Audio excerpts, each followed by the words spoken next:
Is DNS using TCP or UDP? Short answer, it uses both.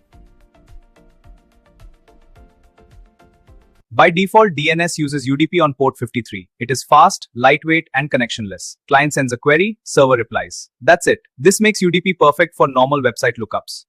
But DNS uses TCP in special cases. For example, zone transfers between servers, or when the response is too large for UDP. If a UDP reply is truncated, the client retries using TCP. So here's the final answer. DNS mostly uses UDP, but it switches to TCP when reliability or larger data is required. Both protocols work together.